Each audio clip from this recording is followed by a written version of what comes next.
Welcome to session number 3, Distance Teaching and Learning, New Challenges for Teacher Education Policy and Practices. And my name is Anna Lindqvist and I'm the chair. I work at Umeå University in the northern Sweden.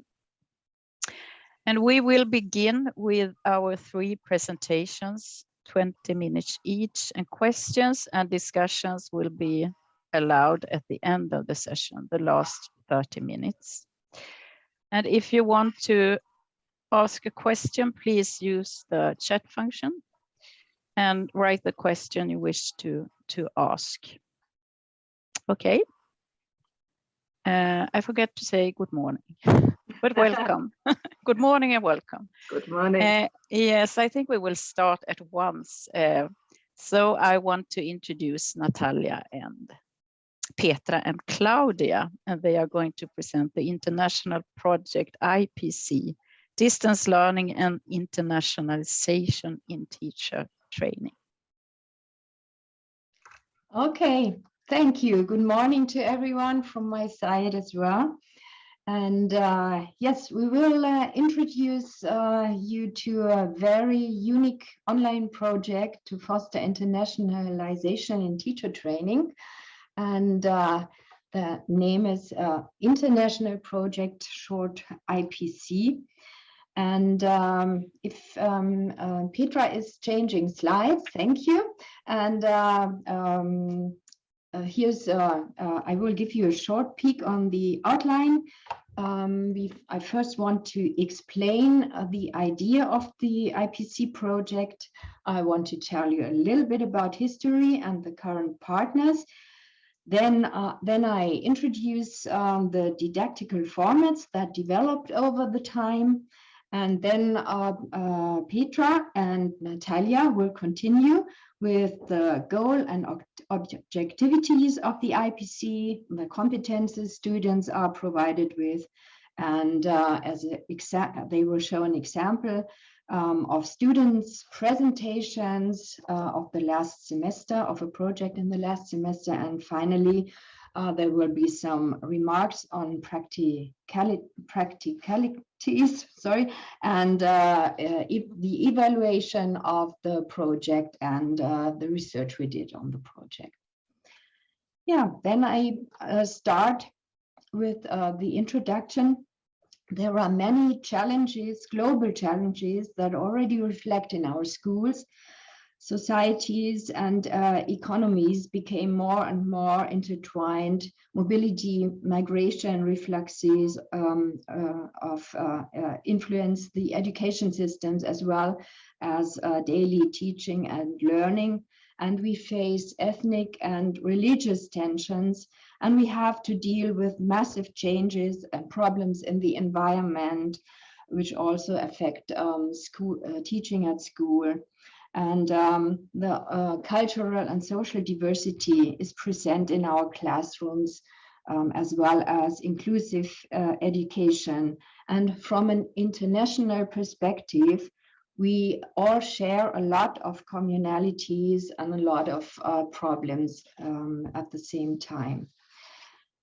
So more than 15 years ago now in Eichstätt, this is a small town in Bavaria with a Catholic university. We started to think about how we better can provide teacher students with international experience. And the problem was that our students barely took the offers for Erasmus student exchange or study trips that we offered. So we thought, what could we do to foster the international experience of the students? Because we thought the reasons are, there are a lot of reasons that this should be done. The answer was, Petra, please. Click, yeah, thank you. The you need to go back. Sorry, I forgot something. Yeah, the international experience. I thought we this could B, for example, create opportunities to meet students from all over the world and share experiences, discuss and together and compare topics and problems in regard of education, school teaching and learning. And another idea was that the students should work towards global understanding, common share responsibility and cooperation. And the problem for many students was also the budget. So many couldn't afford staying abroad for a semester, or as I said, that they just hadn't been interested in taking the offers the university gives, or with Erasmus. So we thought, what could we do? And the answer was the idea of internationalization at home. And we adopted the term later. At the beginning, we didn't call it like that, but it's the perfect term to describe what we are doing, because we offered international experience without traveling, with almost no costs. We used by using digital media and learning platforms. And this gave us the possibility that the students could share and compare experiences, learn and work together, meet and discuss and present together online. So, thank you. How did this develop? The IPC concept, of course, has a little history. The IPC project is originally an outgrowth of a project called Internet und Projektkompetenz, and that started already 2004 in Germany and was created by a colleague of mine, Jean-Paul Martin. And it was a seminar concept for all kinds of subjects and contents developed at our university, at the Catholic University of Eichstätt-Ingolstadt. The original concept had been adapted to the teacher training curriculum in 2008 by me, because as Jean-Paul retired, I took over the concept, and so I thought, what could we do? And my task is teacher training, so we adapted it to our curriculum.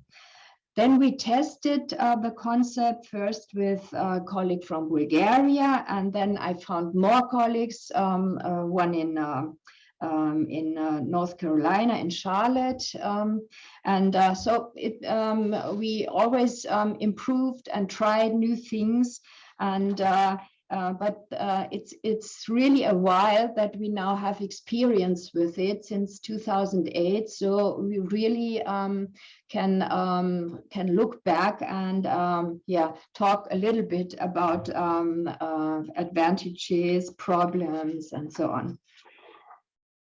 The partners. Yeah, this currently we have a lot of partners, partner universities of 7 countries and 4 continents are collaborating in the IPC project. The number of participating countries varies in relation to the time schedule and curriculum regulations of the different countries. That means not all can participate every semester, because the semester times are very different, and it's difficult to find time where all can work together. Current partners are universities in Australia, the Australian Catholic University in Melbourne, in the Sofia University in Bulgaria, the Junjin Catholic University in Nagasaki, and the Yamaguchi University in Japan. Then, of course, Nataliia from the University in Krakow in Poland. Then we have Spain on board with the University of Granada. Then Sweden with the Karlstad University, and the United States with the California State University of Fullerton. And it's always space to grow. So we are happy to find new partners because that changes, of course, from time to time. The IPC partners meet annually to discuss the experience, the evaluation and of the project, and we always try to improve the concept. And the last conference was in Fullerton in California in 2019. And due to the pandemic, it wasn't possible to meet, but we all are looking forward to meet in Australia next time. Hopefully that works. Local students usually participate in the conferences. So, okay, then let me show you what didactical formats, concepts developed over the time. First of all, the IPC project was designed as an innovative and international teaching project for students at the university level, and referring to a more constructivist paradigm of learning. The students work in international groups and carry out common research projects. That always was the idea. Therefore, the didactic conception enhances autonomy and the own initiative of the students. That means we let the students work as autonomously as possible.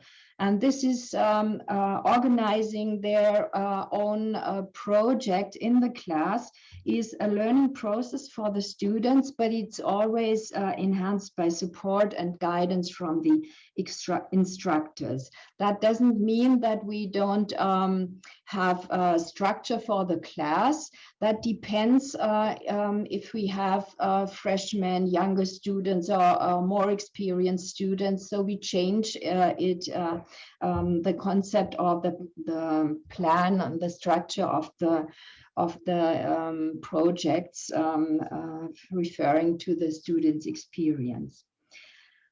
Each participating university has at least one native speaking professor and a student, sometimes a student tutor or graduate assistant available for online coaching and communication during the project. And thanks to the combination of local meetings at the universities and the online presence, the students can be assisted whenever needed. And meanwhile, we also work with Zoom meetings, which is perfect because the contact of the students is much better, and they it feels like an improvement. We need to evaluate this still, because that started more through the pandemic, because we all got more used to the Zoom meetings, and that really felt different in the for the cooperation of the groups. There are, meanwhile, 5 different formats that we are using. There is the IPC Basic. This is a structured full online class focusing on a certain topic. For example, we had topics like what makes a good teacher, the COVID-19 pandemic, and the impact on schools, and many, many more over the time. Students are in this form provided with material in English and they're in their own languages, so they can prepare for the topic.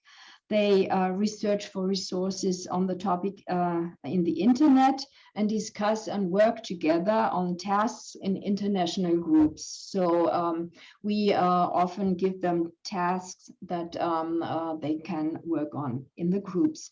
And then the groups, after some time, prepare common presentations on the topic, for example, posters, PowerPoint presentations. Last time we used ebooks. Petra will show them later, or websites, blogs, anything is possible. The IPC research, you will get to know a little bit better afterwards. Nataliia will talk about it. This is a full online class, and it's a more elaborated variation, and it is research oriented. Teachers suggest or students choose their own topics. Students carry out small research projects in international groups and compare the results of the participating countries. And the class can be more or less pre-structured in regard to research topics, readings, tasks, the work plan and time frame, etc. It's allowing proactivity and autonomy in the learning process. Then there is the IPC in class. This is a shorter version that can be included in regular classes and lasts about 4 weeks. During this period, students of 2 or more universities work on a common topic by discussing texts or other material and summarizing their results in a brief presentation. The global discussion is the latest form we developed. There students of one country prepare a number of questions related to a certain topic for the students of one or more other countries. They collect the answers and summarize them in a presentation for all participants. This is a flexible and short variation that can be easily added to regular classes. The classroom IPC transfers the IPC concept into schools. Teachers, students of 2 countries prepare a teaching project for school classes. I have to admit that we don't have a lot of experience with this. This is just at the beginning, and it's very, very complicated to organize this. And during the time of now with the pandemic, it's very difficult because you need the direct contact with the schools. Okay, so far, Petra will continue and explain the different phases of an IPC project. Yeah, regarding the time a little bit, I would be very short on this slide because Klaudia already told you a little bit about the 3 phases of each IPC project. So all to say is that there are 3 phases, and the first phase is always about introduction of the students in an international context, about getting involved with a topic, about gathering some materials. And phase 2 is about going on with the project, and then it depends on the didactical format. For example, in the IPC research format, they then plan their own study and research, and of course they go and do the data collection and the evaluation. And the third phase is always about presenting the results, as Klaudia said, with different tools. And later on, I will show you one of the tools we loved to take in the last IPC. Important is to tell you something about the competencies and skills. And the IPC project, of course, fosters the development of a wide range of competencies in a very unique combination. And there are 5 main learning objectives for the project. First of all, there is global competence, awareness, and understanding as a core aspect, which developed through working in multinational teams. Collaborating in international groups provides the students with cross-cultural experience. Learning from the comparison of education systems, policies, research, and publications supports building positive attitudes towards people of other countries. Then, excuse me, you only have 2 minutes left. Okay, then I will let you let you hear with the overview. Then of course there's professionalization, project skills, internet skills, and so on. And I will go on with this example from last year's IPC Basic. Of course, we used the topic challenges for students, teachers, schools by the COVID-19 pandemic because it was a very popular theme, and we wanted to let the students work on this. Okay. The students work together in international groups, and they use the to present the results in an ebook. For example, the project topics were challenges for children using technology in school, difference in quality of learning, and they presented these books in a Zoom meeting. There were 80 students, six lecturers, and 4 nations online. Later on, I can put you the link to this in the chat. And now it's Natalia's short time.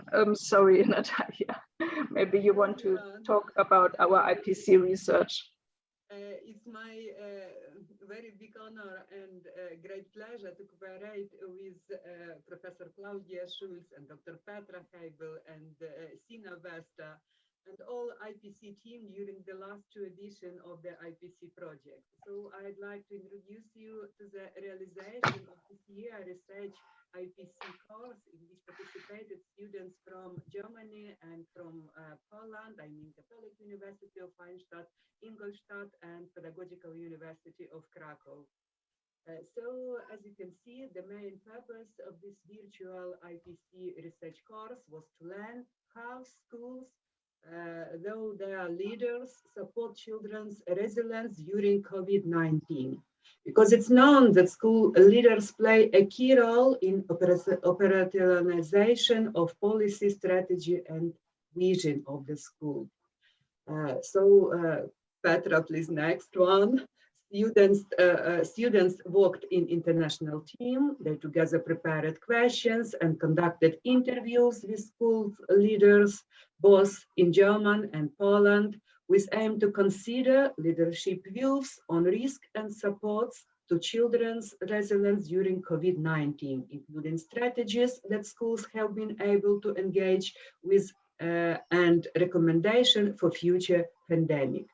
And in this way, 20 semi-structured interviews with school leaders were conducted, and the results were analyzed and presented at the final meeting. Please, next one. On this slide, you can find some practical rules for implementing of the project. Several learning management systems have been used over the time to save costs and ensure access for the students of all countries. We currently use our school learning and Schoology. And the number of credits students can gain at the single university is varying. And of course, the different levels in English language skills among the students of the participating countries can turn out as a problem. And depending on funding opportunities, we offer study trips. Of course, before pandemic. Excuse me, Nataliia, we have to end now. Okay, that's all about research course of this project. And on a few next slides, there are the main results which were published and which were continued in the accompanying projects. So thank you very much for your attention. Thank you. Thank you so much. And now it's time for the next presentation. So welcome Therése Haglind from Jönköping University in Sweden. When technology is taking place and taking over practices for learning and changing times. Yes, can you see my presentation? Yes. Perfect. So I'm going to take time 20 minutes starts now. Hello, everybody. My name is Therése Haglind, and I'm a lecturer in applied IT, working on an upper secondary school in Sweden in a town called Jönköping. I have written this paper together with Ylva Lindberg, and she is a professor in education at Jönköping University. Ylva has other obligations today, so I will present this paper. And if time is on her side today, she will join at the end of this session. Our paper and presentation is named The Teacher as an Innovator in the Pandemic, Changing Practices and Cultures.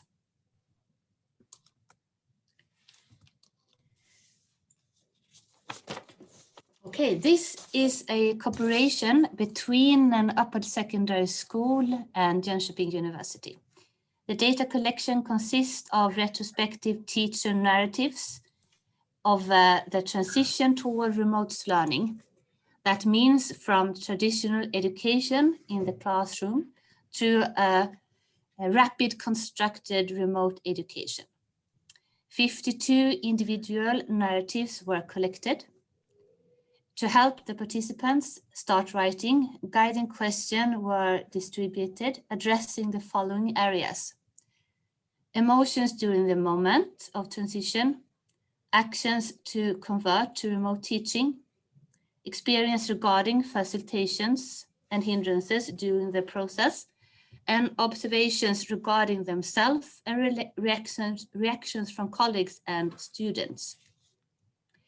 A major part of the narratives is based on the guiding questions, though most often freely related to them. On an overall level, the narratives retrace diachronical moments summarized as pre, during, and post this month between March and June 2020. We have based our study on a narrative methodology framed by practice theory, leaning on, for example, Riesman, Kemmis, and Wenger-Trainer. The study is submitted to a special issue of Loom, Teaching, Learning and Technology during the Corona pandemic. So hopefully we can see it as a full article in a short time. Here is the outline of our presentation. We are going to focus on presenting the results from the study, and the results reveal three overarching thematic practices as crucial in the development work with digital and distance learning. It's about collaborative practices, communicative practices, and creative practices. Before I start with the first thematic practice, collaboration practice, I want to say something about the feelings and the worries in this bit of chaotic time in March 2020. We can see that the teachers in this study, they worried about a lot of things. They worried about the technology, they worried about exams, assessment, their own competence. They worried about students' attitude and their ability. And they also, of course, worried about the society, their own and other health.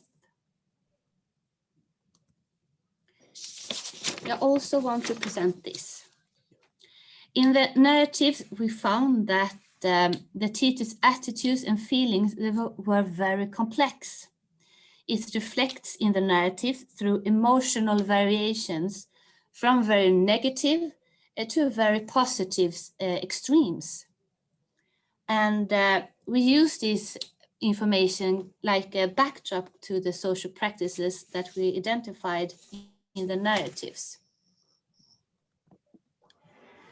So the first thematic practice is collaboration practice. And we call it prevention and reinforcement of collegial structures. First, this picture. We were all in the same boat and were sailing forward on the digital sea. So this quote from one of the narratives, it points out the necessity of collaboration.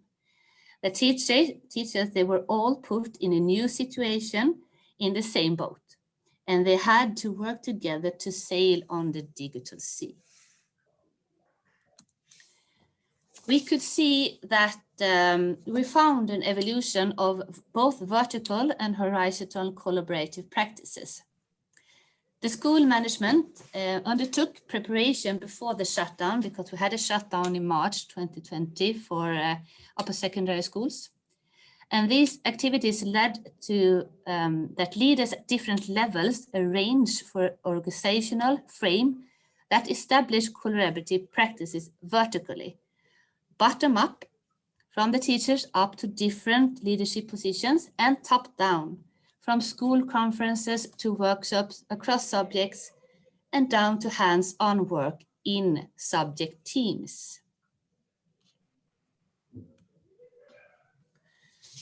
The second thematic practices is communicative practices, and we called it also a challenge to teacher skills.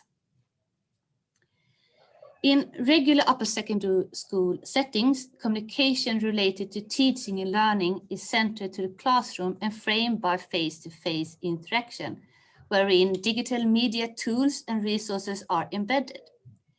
Teachers have the benefit of having students in the same space at the same time, offering a wealth of opportunities and options for instructor, student, and peer interaction.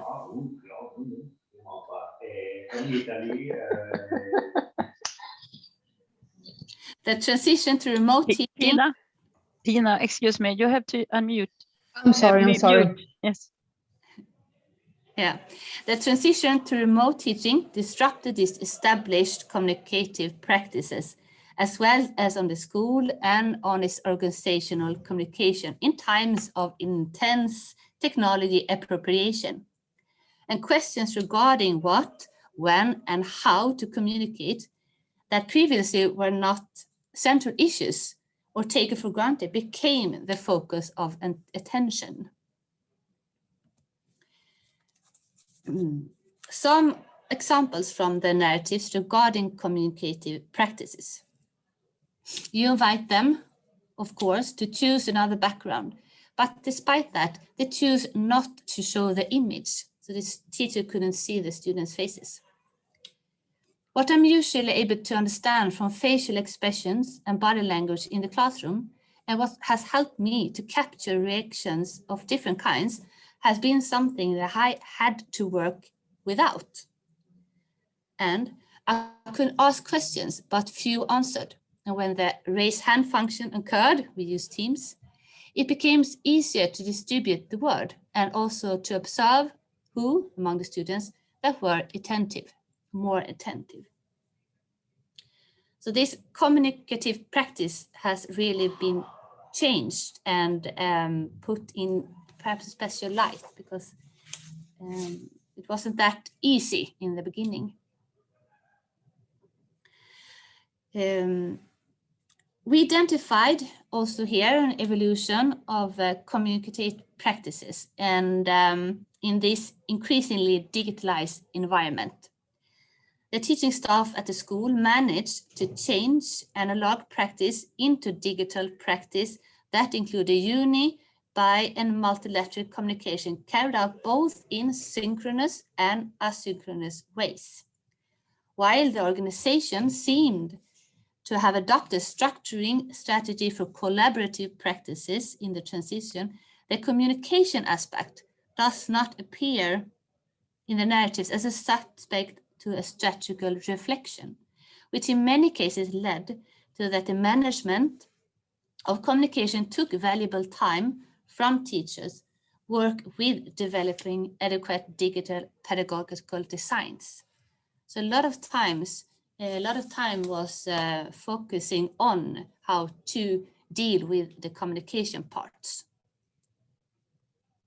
Valuable time for designing other more pedagogical questions, perhaps. The third thematic practice is the creative practices. And we call this the teacher as an innovator. And in the intersection of changing collaborative and communicative practices, the teacher had to face unprecedented challenges and find solutions in a short period of time.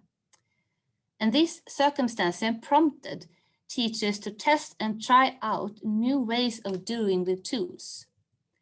And the narratives, they bear witness of that the teachers in their regular professional lives did not have established practice for creativity develop the teaching in digital environments.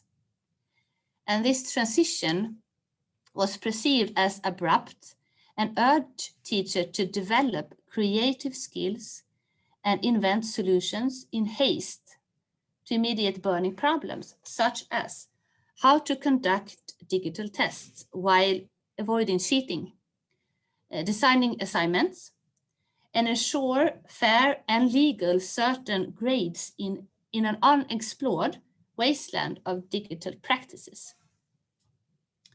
And some quotes from the narratives to highlight the creative aspect. What I found difficult was precisely to invent activities that work digitally. The creativity has been flowing, and as soon as someone found out a new solution, it was transmitted to others, either spontaneously face-to-face, by mail, or in the subject team on the school web-based platform. My opinion is that pedagogical tips, lesson designs, content, and assessments have never been so much discussed as during the distance teaching. So it's evidently to see that something was very, very much happening in this rapid transmission time that is connected to creativity.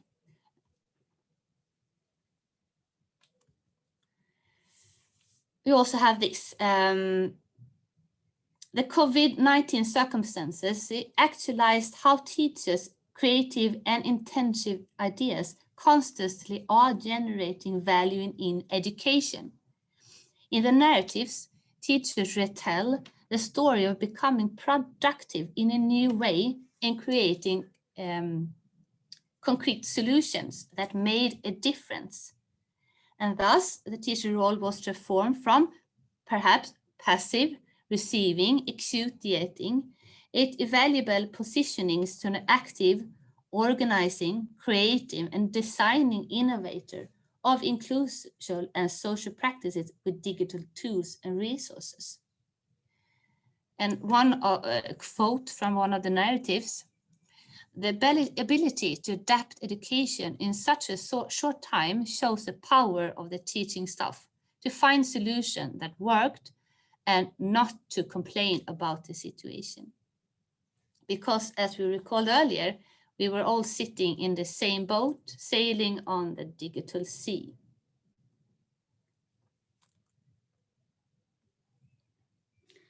Okay, so to sum up results and this presentation, a short conclusion.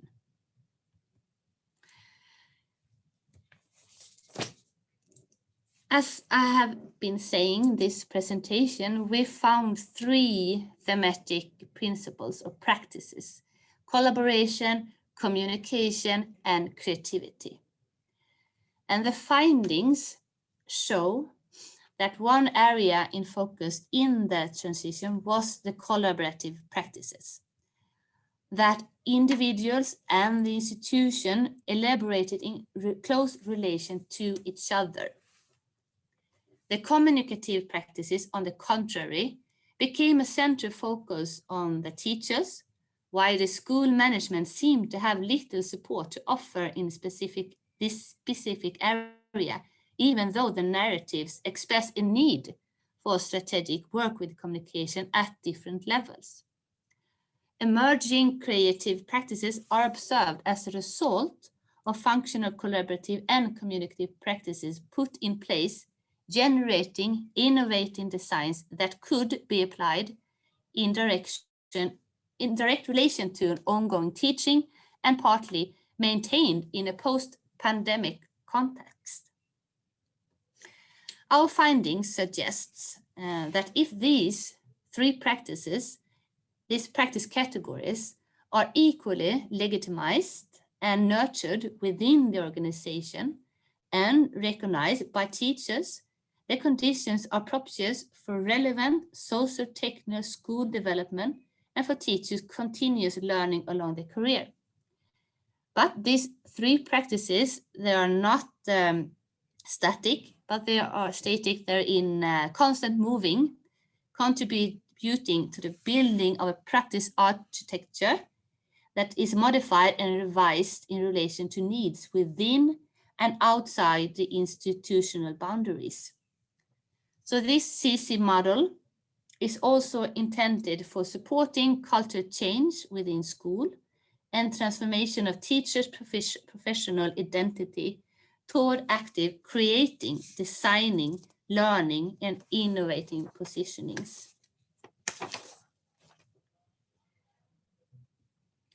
Here is some references in selection, and thank you very much for listening for this to this presentation.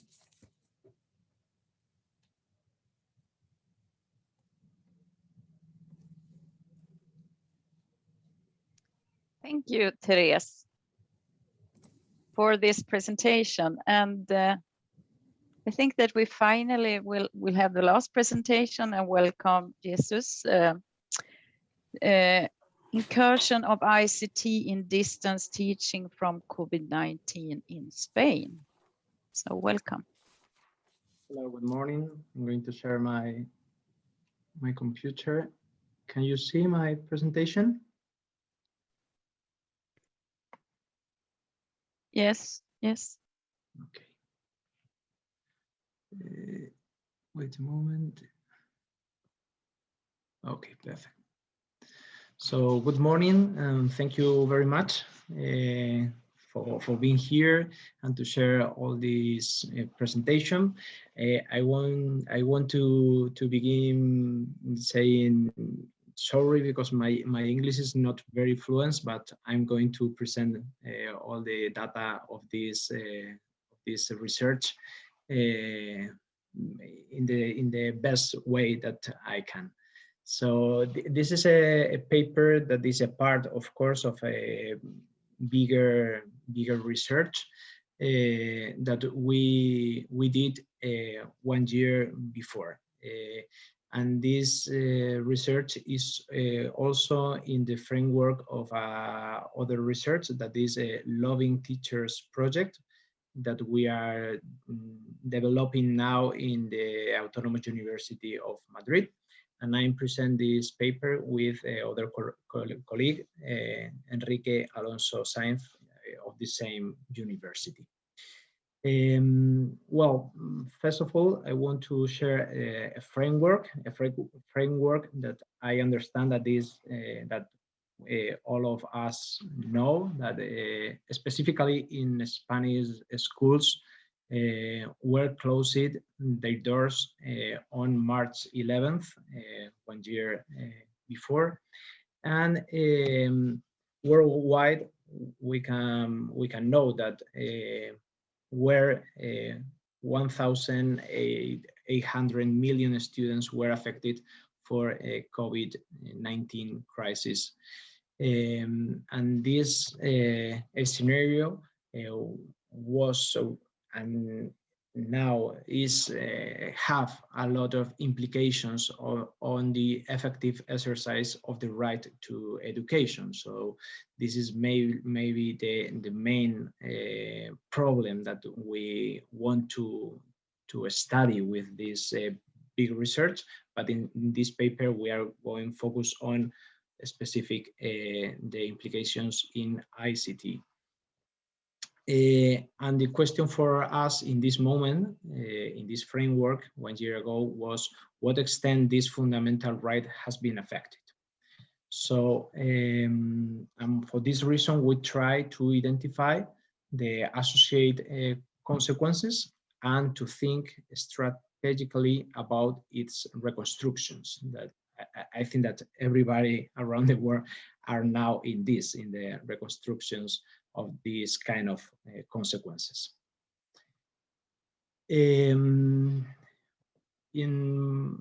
It's important that in this moment, a lot of measures begin to ensure that the suspension of face-to-face educational model would have to least possible negative consequences on student learning. These actions came from educational administration, for schools, teachers, but also for civil society, families, and also for companies.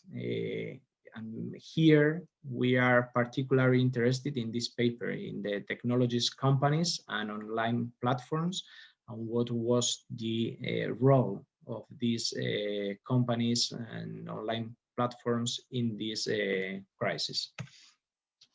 And we understand also that investment in remote learning in a broad sense, not only budget and this kind of thing, investment in a broad sense has been the main way to mitigate the effects. But distance learning system is not something that we can improvise. So it is very important from our point of view, the role of the educational administration in this process of reconstructions.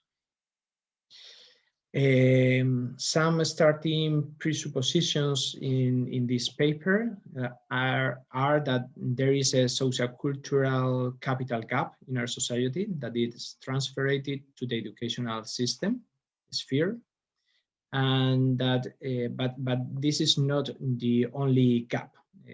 We understand, and we starting at least with other important gap, that is the digital gap, but understanding in three sense. Digital gap as access to information and communication technologies, but not only the access, that maybe is the first, but it's not only this gap. It's also the gap in the use of ICT by families and students, and it's also the professional and institutional gap. Maybe we can speak also about the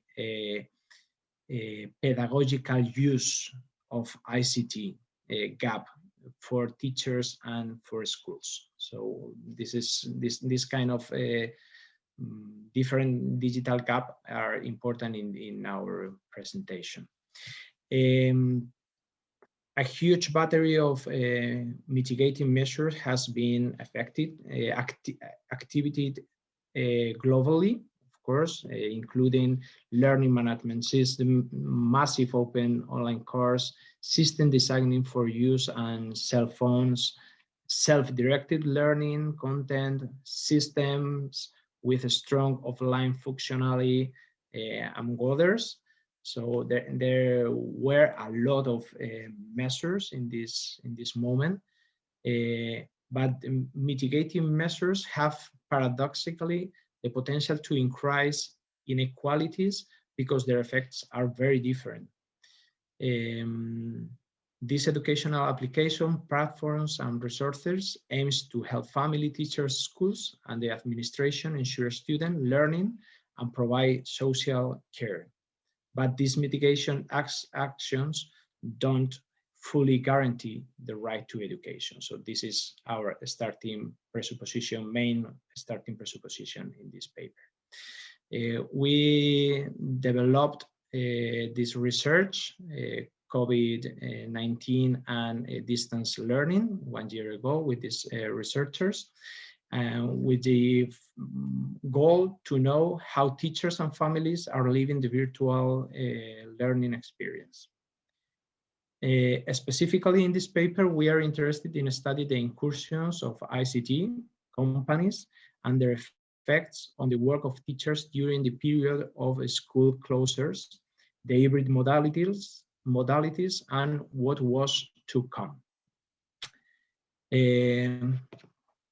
This whole process of modernization of the educational system has a series of consequences that are intended to be analyzed in this work, based only in a teacher opinions, because we have a lot of data, but here I'm going to share only some items about teachers' perceptions of the situation. Some methodological keys. This is a research ex post factum method with a survey study. So the instrument was a questionnaire online applied on May with a validation of the instrument. And here we are going to analyze only 27 items of this questionnaire. We have a sample of 3,700 teachers from all over Spanish participated primary and secondary education teachers. Some data of the sample. Here, the most important thing is that more or less the sample is representative of the population of Spanish teachers. Here is the gender and the age, that more or less is the same data of all the population of Spanish teachers. A lot of them teachers of state schools, 85% of them, and especially from primary and secondary education. This is the percentage of sample of teachers with experience in online or mixed educational model, that we can see that in general our teachers don't have enough experience before this pandemic crisis. And now I'm going to share some results. First is the percentage of the sample of teachers according to the level of experience in distance learning. That here we can say that the most of them are null or low the experience in distance learning. More or less like 70% of the sample. More than 60% of the teacher consider that they have no or a low level in distance learning training. That this is like the start point in the or the diagnosis of the situation in the beginning of the crisis. In this result, we can see that between 20 or 30 of teachers indicate that they use private platforms such as Microsoft, Moodle, or above all Google.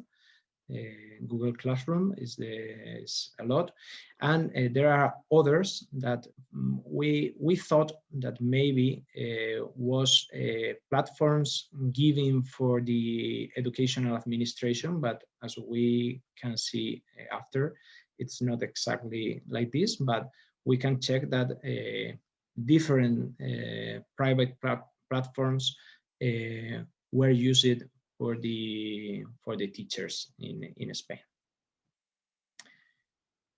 In the research, we checked that 64% of teachers use platforms provided by the educational administration or schools, right? So there are more than 30% that don't use platforms provided by the educational administration. The educational administration so provides private platforms only also. But it's important to take in account that we don't know the percentage in which this occurs. This data we don't have, unfortunately. And the number is the number of percentage of sample of teachers about other means of academic communication with the students. We can see that of course, that the email a good and very common communication with the students, but also WhatsApp, other specific application like Zoom or Meet, the Google application of Meet of video conference. And also blogs or a web page of teachers and schools websites.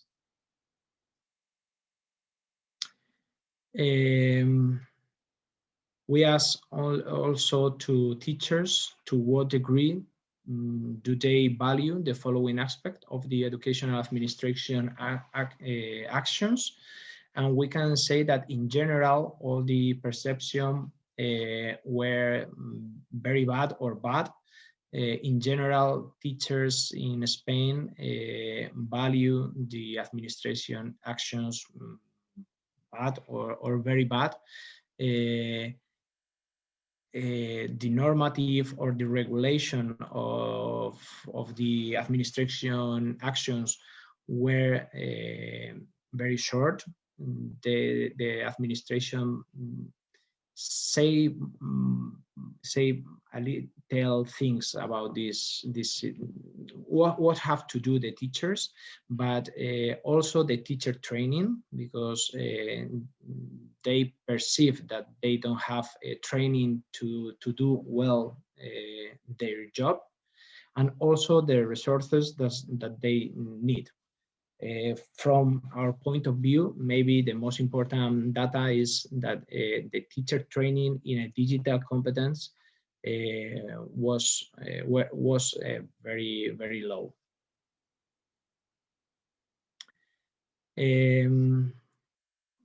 We asked also this question: to what degree do you value the following aspect of families in the healthy emerging situation? And in general, all the values are in the middle of this in these different items. So in general, we understand that the relation with families and teachers were not very bad, were more or less well. This is the percentage of students in the classroom that teachers say that have not been able to follow in the distance learning model. Of course, that a lot of teachers say that less than 10% not been able to follow the distance learning model, but there are, for example, 22% of teachers that say that between 11 and 20% of their students have not been able to follow in this model. So in general, in all the research, we identify like more or less the mixing the families and teachers' opinion that more or less in Spain, like 25% of students have not been able to follow in the distance learning, specifically explaining for the digital gap. Digital gap in this sense broad is not only for access, that the access to digital maybe is less than 10%, but is also for the use correctly of these ICTs in the houses of the students. This is the average of the teacher's evaluation of the reasons that have contributed to a student's difficulties in keeping up with the pace of virtual learning. All of these items, I think that the most important is this, that is the item that they say, teachers say that is the highest reason the lack of technology media at home, right? Also, other important is the auto-regulation of students, but it's important to take in account that teachers say that the main reason, like a student's difficulty in keep up, was the lack of technology media. And about the average of teachers' assessment of their digital competence training. This is important because the official training or the training offered by administration was very low. And in general, teachers training by themselves, autodidactic training is the most common way to training in digital competences. So I think that this is other important point of view. But it's true that in general, teachers say that the level of his digital competence is more or less well. This is the last item. Well, some conclusions is the lack of digital technology at home is one of the main difficulties in following the distance educational model in Spain, saying by teachers that this is, of course, important. It is necessary to invest much more time, efforts, and resources in digital technology and access to it, but not sufficient condition to follow the learning process, because we understand that it is necessary to reduce the digital gap, because it's a basic requirement, but we don't not forget that we need for a specific teacher training, not only in technological use, but also in the pedagogical use of technology. Maybe this is one of the most important things in our research, that is, we don't need only technology use, we need a pedagogical use of technology for teachers. And teachers say this in this research. Also that teachers' assessments of the role of educational administration are not good. And we know that there are 36% of teachers who don't work with platforms provided by their educational administration or schools. This data adds to the negative evaluation that teachers make of the role of the administration and their low training in digital competences. The implications from our point of view is that the technology companies have in crisis their capacity to influence in the educational system, and we don't value well or bad, but we understand that this is important to take in account, and the administration have to do something about this, have more role in the educational system regulation. And this has great implication for the entire system. However, it also consequences for a teacher's practice. It's not only a thing that difficulty the entire system, the educational system, that is also consequences for the practice of teachers in methodologies and assessment, and different things. So from our point of view, it is necessary that the educational administration, as the main supporters of the right to education, have a strong involvement and commitment in the new educational scenarios that are to come. So these are the main conclusions and implications, and thank you very much for your attention. And now, if we have to discuss or ask us, we can continue. Thank you very much.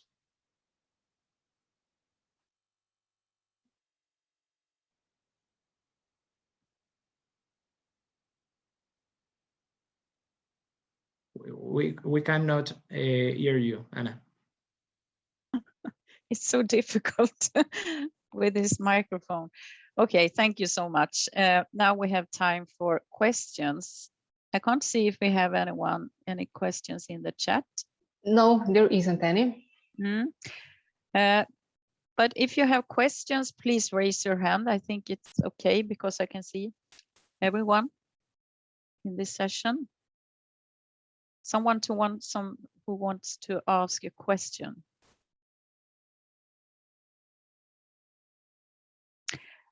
Okay. Then I will ask you, Klaudia and Petra, and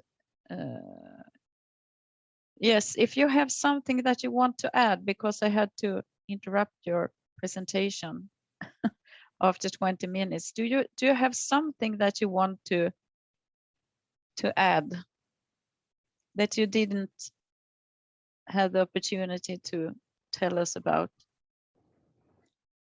I'm just thinking, it was a bit short at the end. So Nataliia, would you add something, or?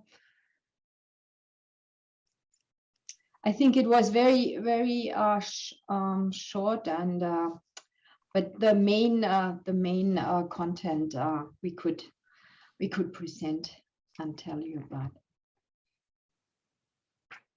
Okay, thank you. I have a question. I have a question for you, Therése, about the teachers in your study. Yeah. Did you notice any differences depending on the teacher's teaching subjects?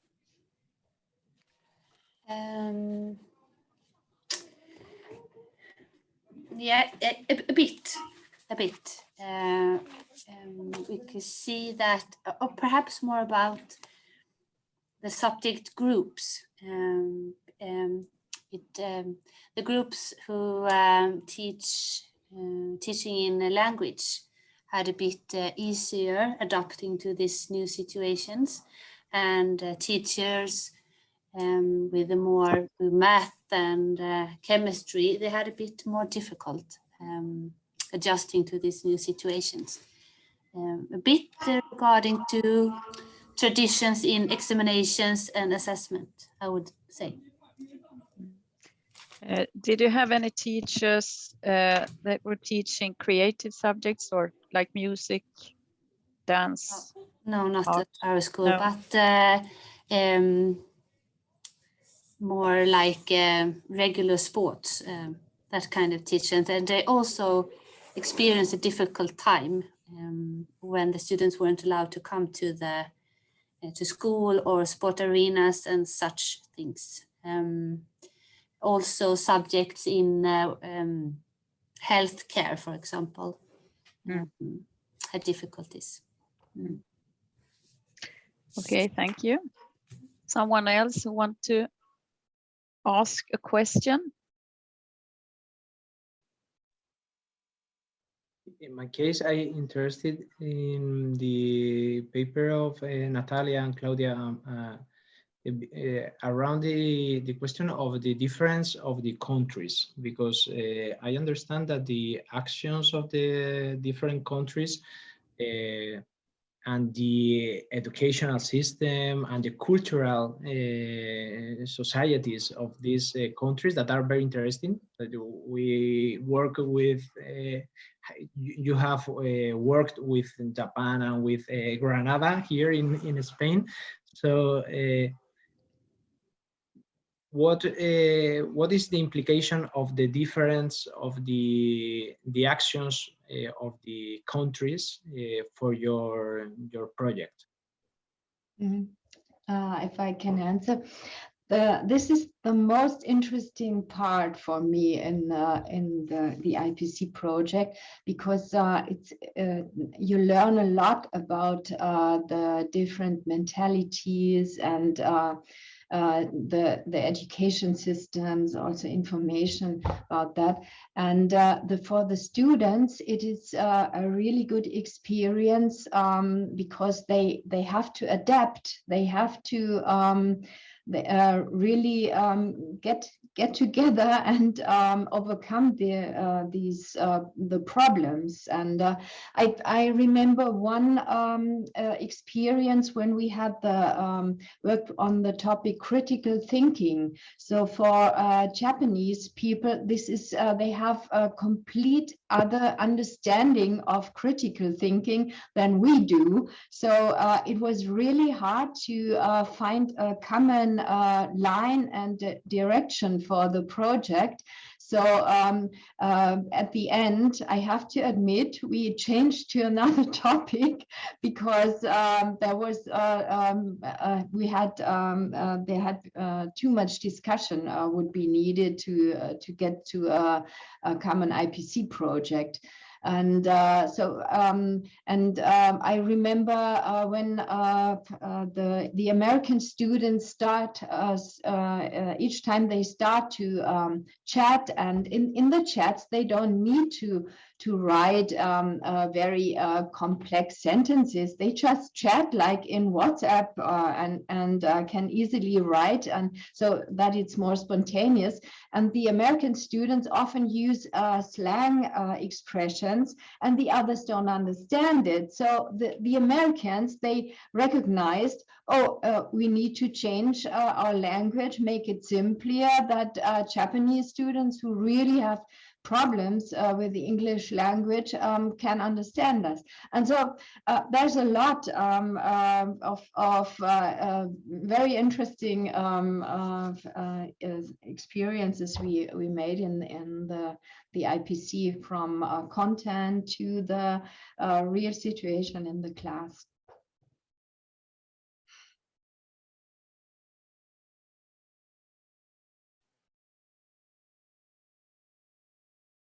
Someone else who want to ask something?